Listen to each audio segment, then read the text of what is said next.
Hola amigos, les habla Ariel Ben Abraham. Comenzamos el cuarto libro de la Torá, Bamidbar, normalmente traducido como números. Números porque empieza un censo con esta parashá, un censo de Am Israel, una parashá como todas, muy interesante, muy profunda,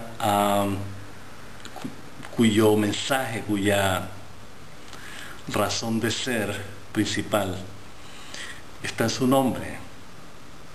De hecho es el nombre de todo el libro, además, que es en el desierto. Nuestros sabios, obviamente, como siempre, Baruch Hashem, desmenuzan qué es lo que hay detrás de las palabras, en especial de la palabra Bamidbar, en el desierto. Hay varias opiniones, pero vamos a concentrarnos en la que más nos interesa acá, que es el significado multidimensional de la palabra desierto. Decimos multidimensional porque en el contexto de la Torá tiene varias dimensiones. Una de ellas, que es en la que nos vamos a centrar un poco a lo largo del comentario, y en el desierto, por definición, como ya lo comentamos lo dijimos en el comentario del blog, nos referimos a eso varias veces, inclusive, en el desierto no hay nada, básicamente.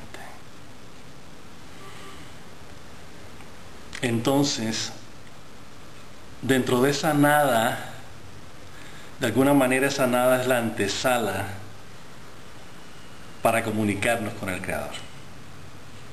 Esto es muy importante. Tenemos que entender que, ya lo hemos dicho antes, de hecho la narrativa de la Torá se hace evidente, que la salida de Egipto pudo haber sido directa. De Egipto, pasando por Gaza, subimos directamente y llegamos a la tierra prometida. O sea, el proceso pudo haber sido rápido si Akadosh Baruj Hu lo hubiera decidido de esa manera.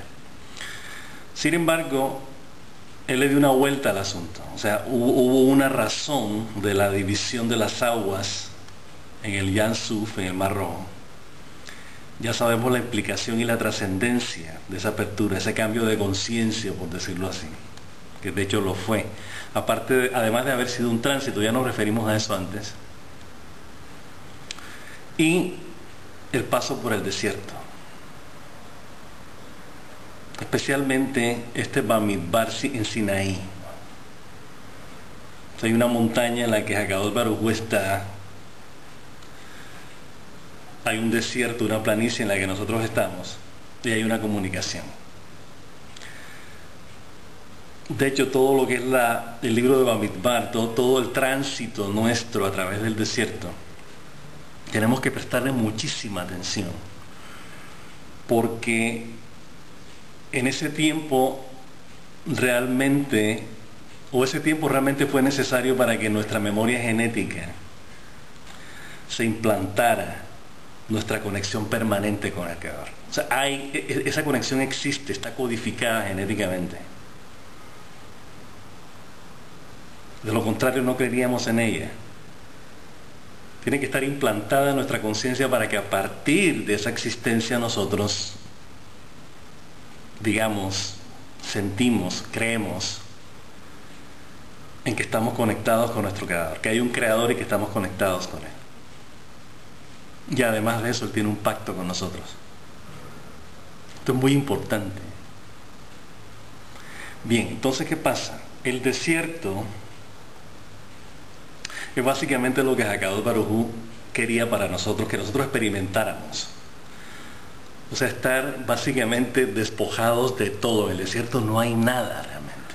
Nosotros teníamos unas palmas, unas cuantas varas, obviamente teníamos algún rebaño que habíamos traído de Egipto, pero esencialmente carecíamos de todo. No podíamos sobrevivir en el desierto a menos que estuviéramos bajo la protección de la nube durante el día y la columna de fuego durante la noche, durante 40 años. La lección de esto, que Shavuot, Pesach, Sukkot, esas tres, si ponemos atención, Esas tres festividades todas están vinculadas a nuestra conexión directa, permanente con Él, desde el momento de la salida de Misraim, de Egipto. Por eso tenemos que recordarlo. Por eso lo recordamos diariamente en los rezos. Esto es esencial. Entonces, al recordar esos eventos, esos sucesos, esos acontecimientos que hemos mencionado, lo que estamos realmente recordando es un desierto en el que estuvimos, en el que estamos realmente, cuando nuestra conexión con el Creador la hacemos evidente en nuestra conciencia. O sea, cuando sabemos que realmente estamos conectados con el Creador, no hay nada más excepto Él. O sea, estamos realmente en un desierto en el sentido de que no hay nada que nos distraiga, no hay nada a lo que le pongamos atención en el mundo exterior. No hay fantasías ni ilusiones materialistas de ego. No hay. O sea, el desierto no es Las Vegas ni Disneylandia. Uno ve imágenes y fantasías por todas partes, ¿no? O sea, cuando vamos a Disneylandia, vamos a Las Vegas, vamos en busca de fantasías, vivir fantasías. Ahora, los que no tenemos plata para ir a Las Vegas y no tenemos plata para ir a Disneylandia, televisor, entretenimiento le llaman por ahí. Uno automáticamente se desconecta de su conciencia y inmediatamente se conecta con fantasías. Eso es lo que hacemos. Nos metemos en un viaje de hora y media, 2 horas, dependiendo del largo de la película. Y ahí estamos. Porque la analogía es perfecta. O sea que en el momento en que estamos desconectados de nuestra verdadera esencia, de lo que realmente somos nosotros, de lo que no es entretenimiento, ni es fantasía, ni ilusión, estamos con el Creador. Estamos hechos de esa esencia de Él. Hemos insistido y seguiremos insistiendo que nuestra verdadera esencia e identidad es el amor de Dios. O sea, nosotros venimos del amor que Él tuvo para crear su creación.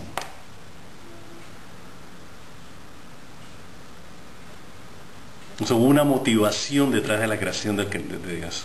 Y esa motivación es su amor. Entonces tenemos que relacionarnos con Él a partir de eso, a partir de ese amor. De eso es lo que estamos hechos. Y eso es lo que se supone que tenemos que manifestar, y de hecho lo hacemos. Cuando tenemos hijos los cuidamos, los amamos, damos la vida por ellos. Es amor. Es la principal motivación que sustenta la vida. Es interesante, lo repetimos tantas veces en el blog y acá en los comentarios que parece que como que no tuviera sentido, ¿no? O sea, como que hay que explicarlo. Una cosa que es tan obvia. Sin embargo, no parece tan obvia cuando echamos un vistazo alrededor, ya no en la familia inmediata y en nuestros hijos y en lo que más queremos y más amamos, sino en el resto del mundo. Cómo está hecha la sociedad, la pirámide que han montado dentro de ella. Y nos hemos olvidado del círculo en el que todos estamos agarrados, tomados de la mano, en el que todos estamos a un mismo nivel y en el centro, el eje de ese círculo es el Creador. Bien, volvamos entonces al desierto.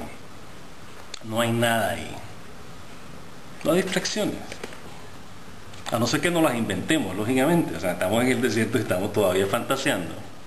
No tenemos nada que nos invite a fantasear, pero tenemos la imaginación y las referencias de ese lugar que se llamaba Egipto. Esas referencias vuelven otra vez, ¿no? Ya veremos en episodios posteriores. Hoy extrañamos el pescado que era gratis en Egipto, y la cebolla, el ajo, la sandía, los pepinillos y los puerros. Bien, entonces la idea es que 40 años en el desierto en contacto con el Creador posiblemente hayan sido suficientes, esperamos que hayan sido suficientes o que hubiesen sido suficientes para darnos cuenta de lo que realmente es más importante, o los ajos, la cebolla, los puerros, los pepinillos, las sandías y el pescado gratis, o algo que Él quiere para nosotros, que ha definido como la tierra prometida, la buena vida. Entonces vemos que la buena vida va más allá de esos elementos que dejamos en Egipto, y que en algún momento en el desierto algunos de nuestros ancestros añoraron. Entonces la idea del desierto, o sea, lo que tenemos que traducir de esta experiencia a nuestra conciencia de ahora, básicamente limpiar la conciencia de fantasías, ilusiones, deseos materialistas y sus derivados, y concentrarnos en lo que realmente somos. ¿Qué es lo que somos? Lo bueno que somos. Lo que nos sustenta y lo que nos mantiene con vida y lo que necesitamos para vivir. Que ya lo tenemos claro a partir de todos estos años de comentarios y todos estos meses de videos.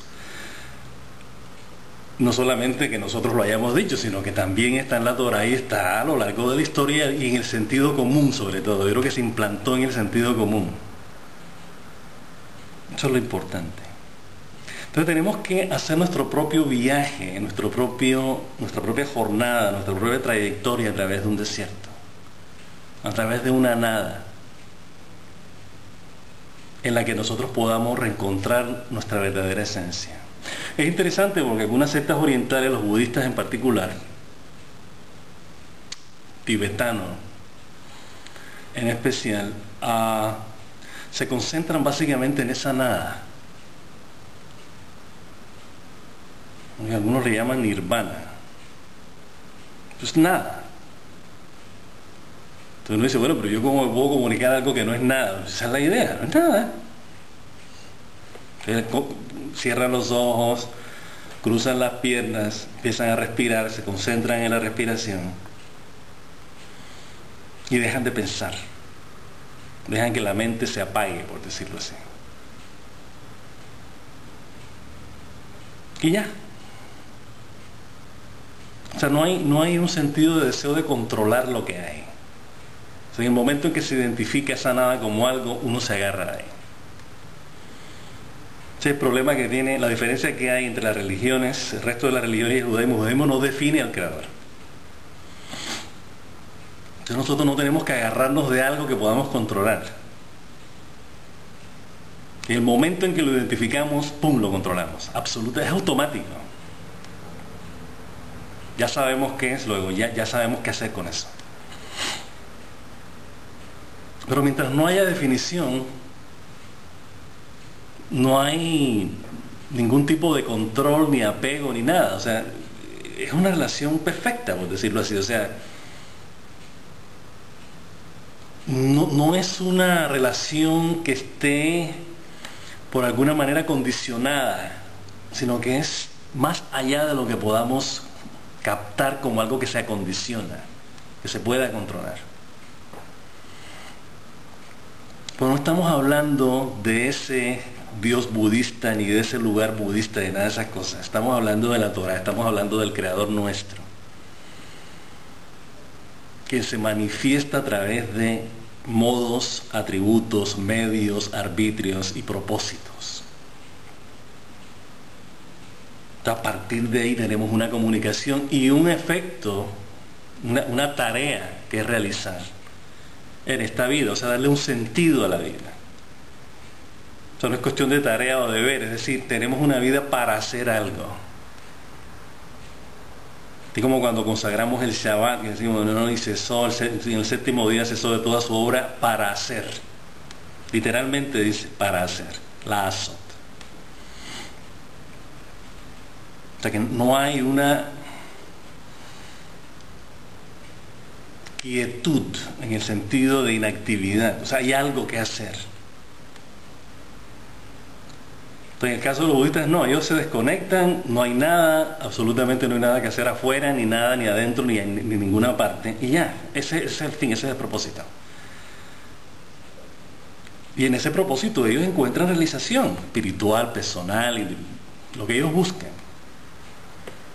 Ellos andan en monasterios separados del resto de la gente, no nada que ver con el resto del mundo material ni nada de eso. El judaísmo no funciona así, ya lo hemos dicho antes, de otra manera hemos hablado de esto. Entonces el desierto tenemos que encontrarlo como un punto de partida, tenemos que concebirlo como un punto de partida, como una especie de prerequisito para hacer algo, no un prerequisito para no hacer nada. Si uno llega, está en el desierto, saca dos Baruj, da la Torah, no, se comunica con nosotros, hay una relación. Nosotros actuamos, cometemos errores, Él nos dice hay que rectificar. Bien, el tabernáculo aparece como la rectificación de la idolatría. Ya dijimos que el tabernáculo representa, el templo de Jerusalén representa nuestra conciencia de conexión permanente con el Creador. Eso se rompió con el becerro de oro, se rompió con el pecado original, la transgresión del jardín del Edén. Entonces tenemos que mantener esa conexión constante. Para llegar a ese lugar hay que despojarse de lo que no necesitamos. Esto es muy importante. Entonces, ¿qué pasa? Bamidbar, en el desierto, es donde aparecen todas estas cosas. Entonces aparecen ahora una serie de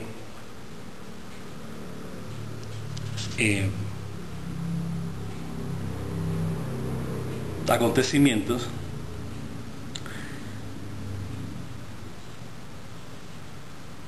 el primero de ellos es un censo.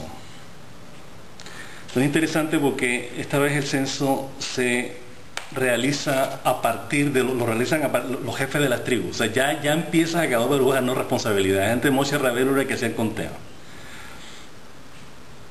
Y Aarón Cohen, ambos se ponían a contar a la gente y tal. Y eran los que administraban el censo. En este caso, los príncipes de las tribus, los jefes de las tribus, se les delegó esa función. Así, bueno, ahora ustedes son los que tienen que contar.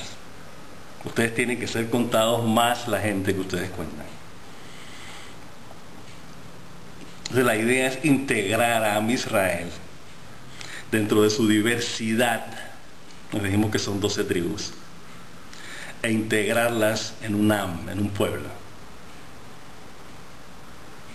Integración vendría siendo lo que en hebreo dicen klal.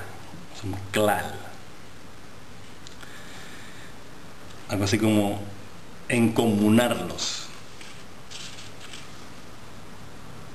Bien, entonces aparecen cada uno de ellos los nombres. Inmediatamente cuando llegan a Leví, Akadosh Baruj Hu dice, no, a los Leví no me los cuenten porque esos son míos, que me lo van a contar aparte. Entonces le asigna esa función a Moshe Rabbeinu y a Aarón Cohen, ustedes van a contarme los Leví. Entonces explica, a partir de allí empieza a elaborar un poco el reemplazo o la sustitución de los Levín, de los levitas, quienes ahora son los primogénitos. O sea, después del becerro de oro, la consagración de primogénitos, o sea, cada hijo primogénito de cada judío se consagraba al Creador. Entonces iban a ser, por decirlo así, los sacerdotes. Sin embargo, a partir de, o debido a que ocurrió el becerro de oro y los Levín fueron los que defendieron a Akadosh Baruj Hu, los Levín no se prestaron para ese exabrupto. Akadosh Baruj Hu, de alguna manera, o sea, no es que lo haya premiado ni recompensado por eso, sino decir, estos tipos son los tipos que están conmigo. Es interesante porque los Levín, a través de la historia del judaísmo, han mantenido eso. Recordamos en Hanukkah la guerrilla que armaron los sacerdotes y los levitas contra los griegos. El milagro de Hanukkah se dio a raíz de una guerrilla de sacerdotes. Es importantísimo esto. La guerra contra Midian fue comandada por Pinjas. No tenemos que insistir en eso, ya lo dijimos anteriormente, creo que lo hemos repetido varias veces, que todas las tribus comparten cualidades, o sea, no hay exclusividad aquí. Todo el mundo comparte las responsabilidades. Entonces, si hay que pelear, se pelea. La primera guerra civil que ocurrió con el pecado del becerro de oro quienes mantuvieron la unidad del pueblo fueron los Leví. Los Leví fueron los que ultimaron, mataron a 3.000, que eran los que estaban comandando, que habían comandado la decisión, la secesión a partir del becerro de oro. O sea, los Leví fueron los que dijeron a estos tipos hay que acabarlos, hay que sacarlos de aquí. Y lo hicieron. Ese es el tipo de actitud que yo quiero en Am Israel. Quiero una determinación, o sea, algo que estemos constantemente con Él. Que no caigamos en fantasías, ni ilusiones, ni de nada de esas cosas, sino que mantengamos la realidad, la verdad que es estar conectado con el Creador. Esa conciencia está a cargo de los sacerdotes y los levitas, por razones obvias. Está en el santuario, que es la conexión, ya lo hemos dicho. Entonces es muy importante. Entonces, ¿qué pasa? Él le dice un momentico, los levitas me los cuentas aparte. Ellos son míos.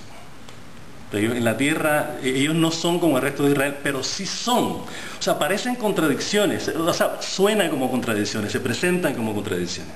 Pero estamos hablando de una cuestión espiritual aquí. La responsabilidad de los levín y de los sacerdotes es precisamente salvaguardar la unidad del pueblo, como lo han demostrado a través de la historia. Entonces, por eso hay que darle los diezmos y las primicias a ellos.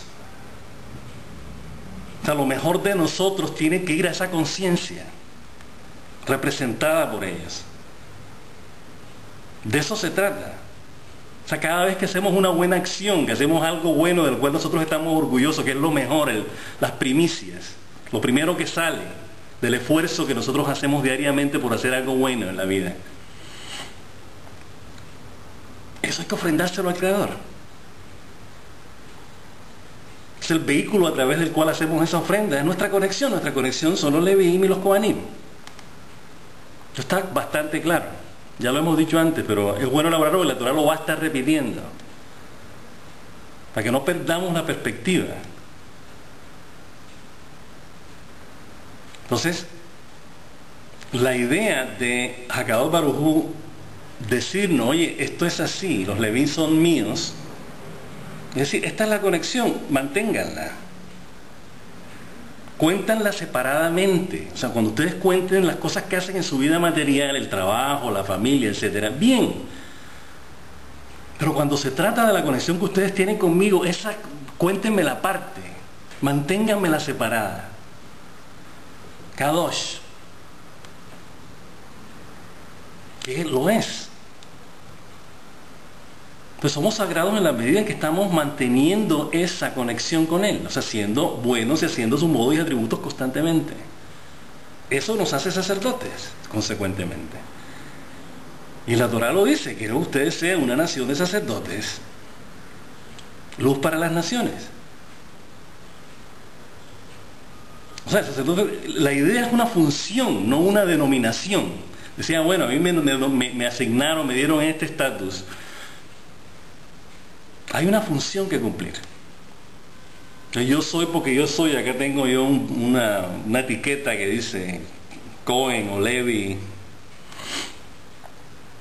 Esto es mucho más profundo de lo que se ve en apariencia. Bien, entonces continuamos.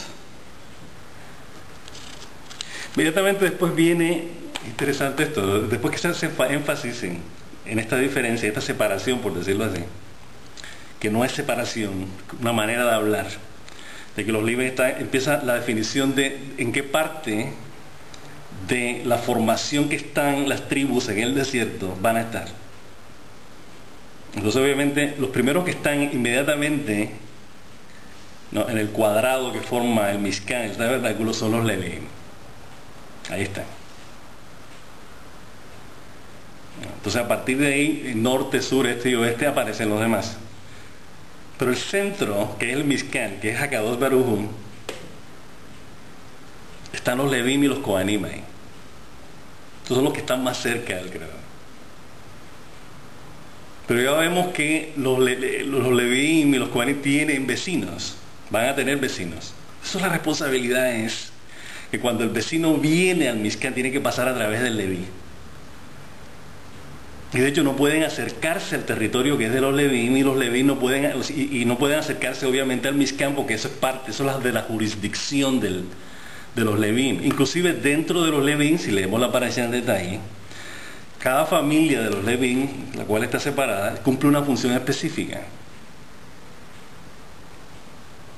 Unos cargan ciertos utensilios, ¿no? Tienen que ver, por ejemplo, con cada uno de los instrumentos que forman parte del Mishkan. O sea, se dividen las funciones.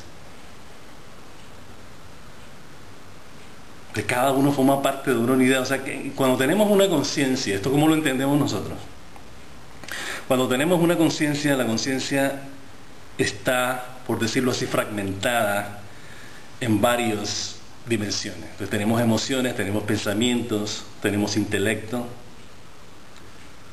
tenemos sentimientos, pasiones, instintos, a la intensidad con que hacemos las cosas, lo que nos obliga a hacer ciertas cosas. La idea es que eso esté coordinado, funcione armónicamente. O sea, que nuestras emociones y nuestros sentimientos no se peleen ni con los instintos, ni con las pasiones, ni con el intelecto, ni con el discernimiento. Que todo esté armónico.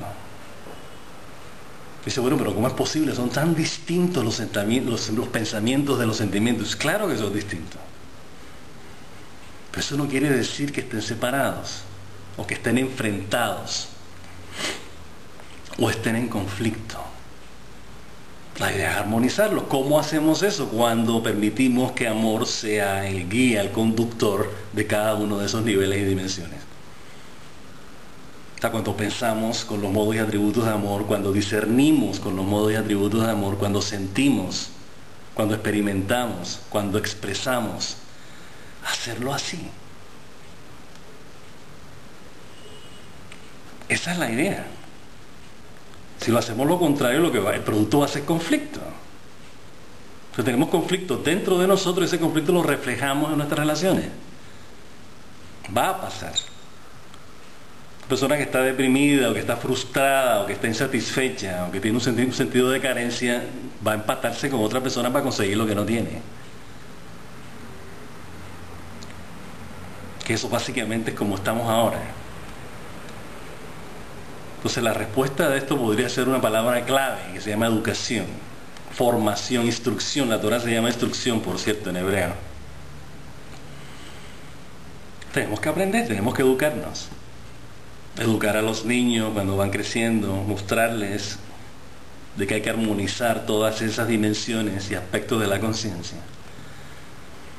Redirigir las tendencias negativas de la conciencia hacia algo bueno, que todo el mundo esté contento, a nivel individual y a nivel colectivo. Ahora, eso lo perdimos, obviamente, a lo largo de la historia, a lo largo del tiempo.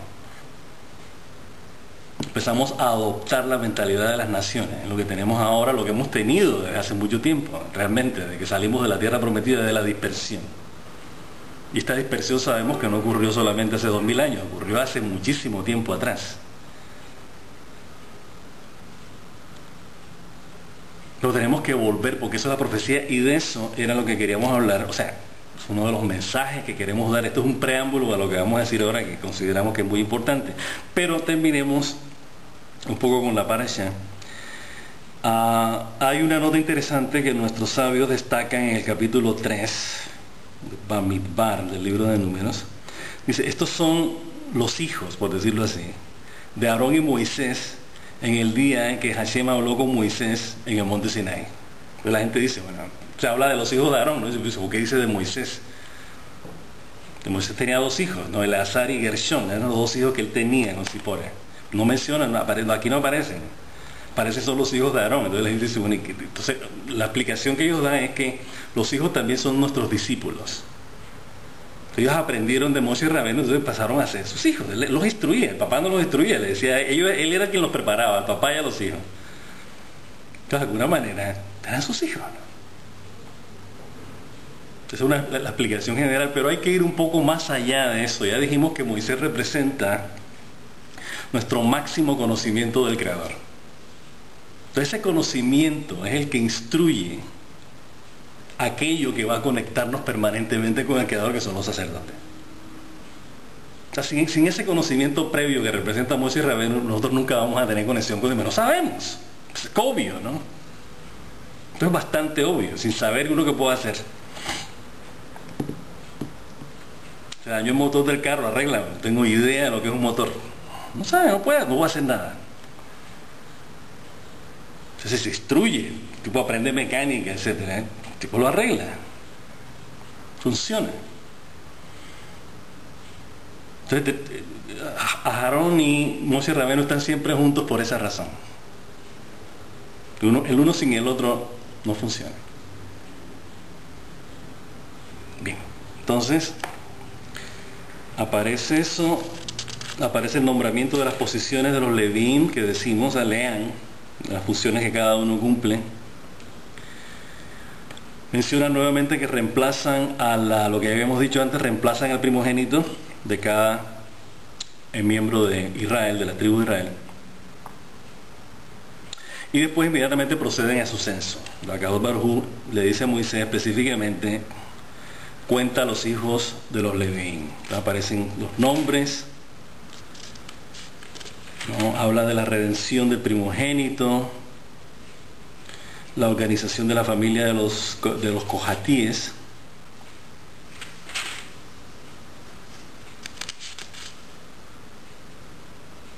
precauciones. Bueno, fíjate, termina hablando de lo que ya habíamos dicho antes, que las personas que no están autorizadas, inclusive los levín, no están autorizados a entrar en lo que responde a los kohanim. Los sacerdotes ofician en una parte específica, los levín en otra parte específica. Hay roles que cumplir, hay funciones que cumplir. Sabemos que hay una unidad dentro de esa diversidad, es la manera como tenemos que entenderlo, no como algo separado, sino que algo que está cumpliendo una función específica. Sin intelecto no podemos controlar los sentimientos ni las emociones. Entendámoslo de esa manera. Y estamos juntos. O sea, no podemos decir, bueno, hay que anular y acabar con las emociones. No, están ahí, cumplen una función. Hay que guiarlas dentro de lo que uno se sienta bien, no se sienta frustrado, deprimido, enojado, etcétera, ¿no?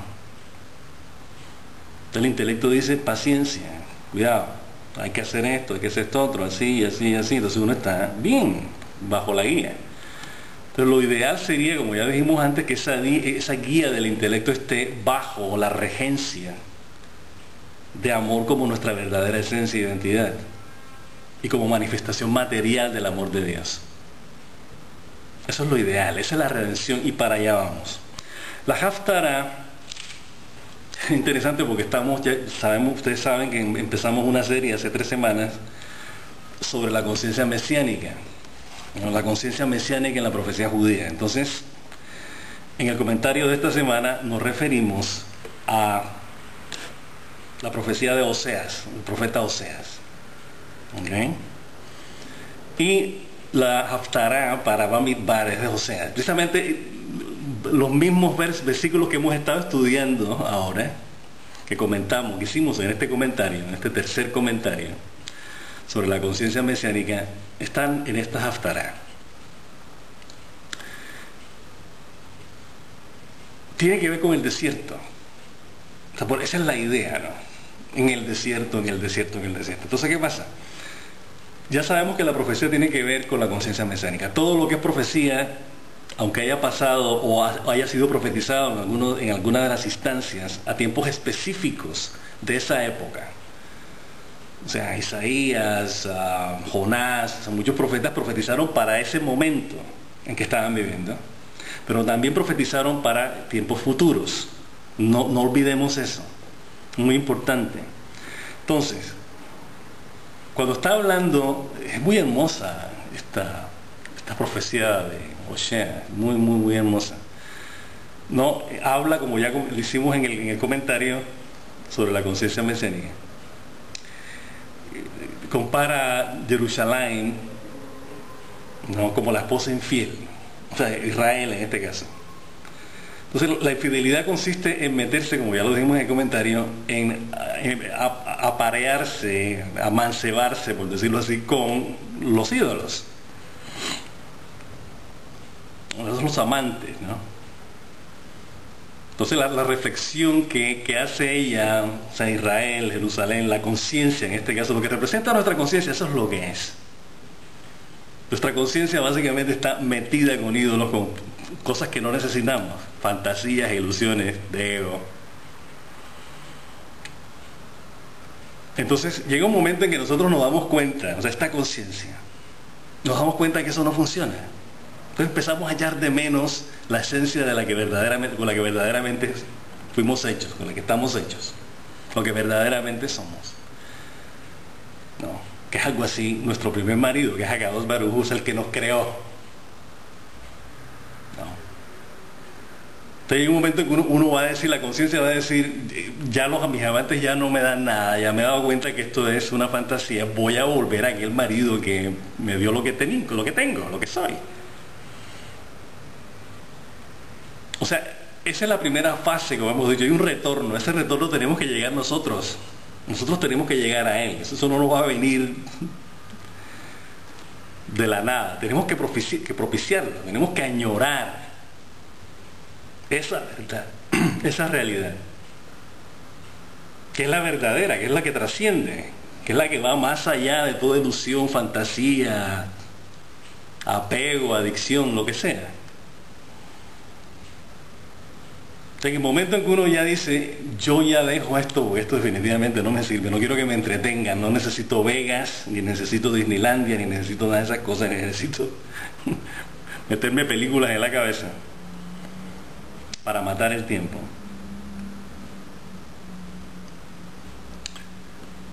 Esa misma conciencia de conexión con el Creador se empieza a manifestar. Akadosh Baruj Hu viene y dice, yo te voy a desnudar de tus vestiduras. O sea, las vestiduras esas que te dieron estos ídolos, que te identifican a ti como tal. Ya dijimos que la vestidura lo identifica a uno. O sea, si uno se viste como militar, es militar, si se viste como médico, es médico, etc. O sea, más o menos esa es la idea. Entonces, él dice, te voy a despojar de esas vestiduras. Y desnuda te voy a llevar al desierto. Entonces va a mitbar, por eso es la conexión. Entonces tienes que despojarte de todas las ilusiones y fantasías de las que has estado metida, que crees que te han estado alimentando todo este tiempo. Pues resulta que no, que te las he alimentado soy yo, porque yo te mantengo, yo te doy vida. Eso es lo que estamos diciendo, lo que está en las Haftará, lo que dice el profeta, así que ojo, lean. Es muy importante. Eso está ahí. La cuestión es que lo sepamos. Yo te hablaré al corazón. En el comentario que hicimos, usamos la traducción, te hablaré con ternura. Pues se entiende más específicamente, o sea, la misma traducción apropiada, pero literalmente dice, te voy a hablar al corazón. O sea, el amor de Dios nos va a hablar a nuestro amor. Básicamente, eso es lo que es. Los dos amores se van a juntar. ¿No? Y tú estarás conmigo y yo voy a estar contigo y vamos a ser felices por toda la eternidad, básicamente. Es muy hermosa, pero es interesante, es importante también que lean ya dijimos, nos estamos concentrando en los comentarios, en la salida, no nos estamos concentrando en el problema de la separación del Creador, eso ya lo sabemos, pero es importante que leamos todas las profecías, o sea, de principio a fin. ¿Okay? Son un poco largas algunas, pero hay que leerlas. ¿Por qué? Porque en la separación vamos a entender por qué estamos separados o qué nos hizo separar de Él. Es bueno que tengamos eso claro. Entonces, Oseas le dice a Akadosh Baruj Hu al principio de la parte que no está acá, precisamente en la Haftará, hay que leerlo todo antes. Él dice, ve a Israel y rompe tu pacto con ellos, como hizo el profeta Elías. Ellos eran expertos en decirle a Akadosh Baruj Hu, castigue a Israel. Porque la situación realmente era grave, o sea, ellos tenían razones para decirla. O sea, no era que realmente estuvieran molestos, enojados con la corrupción que había con los sacerdotes, con los reyes, esas cosas, ellos sabían. Pero estaban tan cabreros con la situación que decían, oye, ya rompe el pacto con Israel y los mismos profetas que eran judíos. Esto no puede seguir. Y Akadosh Baruj Hu, sin embargo, en su compasión, dice, ¿esto cómo puede decir eso? Entonces le ordena a Oseas, esto es muy importante, dice, cásate con una prostituta y vas a tener hijos con ella. pues obviamente una orden de Hakadosh Baruj Hu, el profeta no iba a decir, no lo voy a hacer. Una prostituta que lo engañaba, entre otras cosas. Tuvo 3 hijos con ella. Vamos a sintetizarlo porque tiene que verlo, es muy importante. Entonces los nombres que les puso eran nombres opuestos a la relación con Hakadosh Baruj Hu, excepto el primero. No. Entonces el segundo hijo era algo así, tú no eres, perdón, la hija, que era una segunda hija, dice, tú no eres compasión, no eres misericordia. Ese es el nombre que le puso de ella, no misericordia. Lord Rahuma, Lord Rahuma, no misericordia. Y al último le puso Lo a mí, no eres mi pueblo. Es un nombre específico que Hakadosh Baruj Hu le dijo que le pusiera a los hijos del profeta. Entonces, el momento en que ya los chicos están más o menos grandecitos, Hakadosh Baruj Hu le dice al profeta, ahora tú tienes que irte de aquí, déjalos que se vayan, échalos. El profeta le dice, ¿yo cómo voy a hallar a mis hijos? Sí, pero si tu mujer te engaña, es una prostituta, pues, échalos. El tipo dice, no, yo no puedo hacer eso. Son mis hijos, aunque no sean hijos míos, que están criados conmigo. Entonces Hakadosh Baruj Hu le dice, esa es la misma relación que yo tengo con Am Israel. Son hijos de Abraham, Yitzhak y Jacob. Son hijos legítimos de los patriarcas. Entonces, ¿cómo puedes tú decir? Entonces, ¿qué pasa? La lección es Hakadosh Baruj Hu, en su compasión, en su amor con nosotros, en su pacto con nosotros, en su conexión constante con nosotros, que nosotros hemos ignorado y hemos preferido prostituir la conciencia para olvidarnos de esa unión. Nos dice, aquí estoy yo. Yo no he roto mi pacto. Aunque tú te separes y lo desconozcas y lo rechaces, el pacto está ahí. Y mi compasión está contigo. Entonces tú vas a llamar a tu hija, la vas a llamar compasión. A tu hijo lo vas a llamar mi pueblo. Ese es el creador. Por eso hablamos acá, se llama el amor de Dios el blog. De eso se trata. Pero hay una función ahí, no es cuestión de decir el amor de Dios que chévere, que bonito y tal. No, hay una función. Y esa función se cumple, esa realización se cumple a partir de meternos en un desierto. O sea, limpiar nuestra conciencia de todo y en ese desierto ir con Él. Y ver qué pasa ahí. Eso no lo vamos a saber hasta cuando Él se nos revele. Pero primero nosotros tenemos que ir a Él. Despojados de todas las fantasías e ilusiones de ego, de toda la prostitución y de toda la contaminación de la que habla el profeta. Entonces, muy hermoso, muy hermoso. Bien, entonces con esto terminamos. Que pasen un resto de día muy feliz, una semana llena de bendiciones, un próximo mes que comienza este fin de semana, este viernes. Entonces, que la pasen muy bien, que estén muy bendecidos, muy felices, que aprendan mucha Torah, que lean, importante. Y hasta la próxima.